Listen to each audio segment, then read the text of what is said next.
Halfland, an ahistorical prehistory. A Lady Waylaid. In the 165th year of the Common Reckoning, Ingildrifa, the Lady of Unnascrag, set out from the Hillhold, heading for South Vale. Her route took her through the heart of the Geitsmark, which was in a state of turmoil following the death of King Halfred. Ingildrifa was aware of the risk she was running, but she was in a hurry.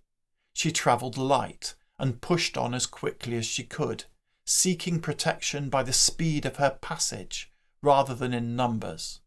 Her retinue consisted of 9 armoured fighting dwarves. 4 spear dwarves were positioned around her. Behind them marched her faithful retainer, Arngeir, leading the donkey which carried the party's baggage.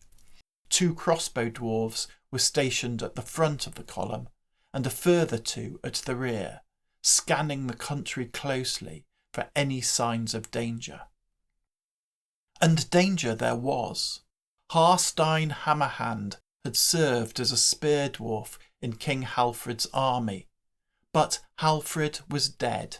The army had disintegrated into a confused rabble, and Harstein had never received the wages due to him. Disillusioned and destitute, he turned to banditry. He demonstrated quite a talent for this, and soon found himself at the head of a group of ruffians, roaming the countryside, committing multiple acts of armed robbery.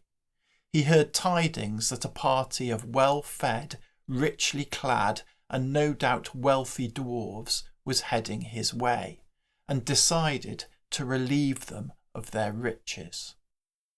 Ingildrifa was passing through an area of undulating country, studded with copses of trees that concealed Harstein's outlaws, which he had divided into 3 groups.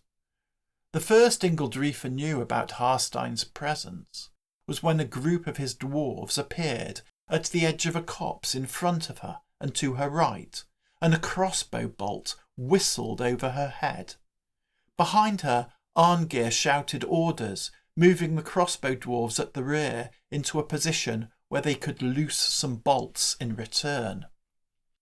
But Ingildrifa had no intention of standing around while ruffians lurking in the woods shot crossbow bolts at her.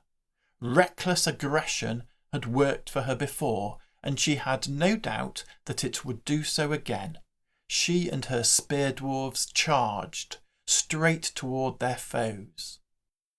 Even as she did so, the odds were moving against her.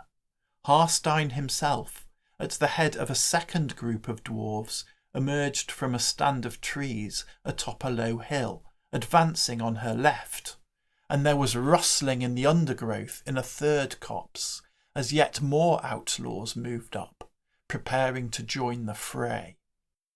There was a dull thud, and one of Ingildrifa's spear dwarves fell lifeless to the earth, a crossbow bolt buried deep in his chest. But this did not deter Ingildrifa and her 3 remaining spear dwarves. On they charged, and their adversaries stepped out from the undergrowth to meet them in hand-to-hand combat. Ingildrifa had assumed she was facing a typical gang of thieves, cowardly cutpurses who would flee in the face of any sort of determined resistance. But Harstein had recruited his band from ex-soldiery, not from the criminal classes. Ingildrifa's spear dwarves found themselves in lethal combat with skilled adversaries. They were hardly holding their own, and rather than running away, the other dwarves of Harstein's band were rushing to their comrades' assistance. And so it was Ingildrifa who fell back, accompanied by a single spear dwarf, leaving the corpses of his companions lying lifeless on the cold earth. Arngeir was bellowing orders, forming the crossbow dwarves into a line, which shot volleys of bolts into the ranks of the advancing bandits. But still the bandits came on. The remaining spear dwarf joined the defensive line.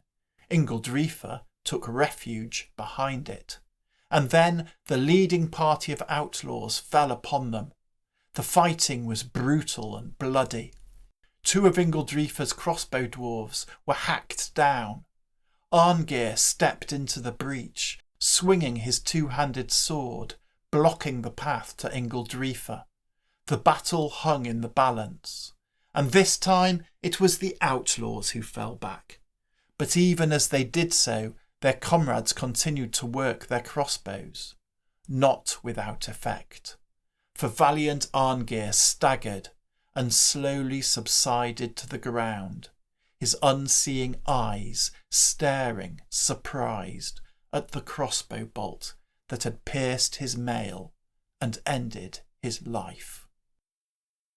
Ingildrifa wept for Arngeir, but even as she did so, she ordered the 3 dwarves that remained to her to edge back toward the donkey. If Harstein Hammerhand wanted to plunder her luggage, he would have to fight further for the privilege. But Ingildrifa was not alone in grieving for fallen comrades. Harstein had also suffered heavy casualties, and he had lost the advantage of surprise. He hesitated, considering his options. As he did so, Ingildrifa's surviving pair of crossbow dwarves loosed a couple of bolts at him. That decided the matter. He led his followers from the field, disappearing back between the trees, preferring to pursue easier pickings. Thus was Ingildrifa waylaid by foes, and thus did she repel her assailants.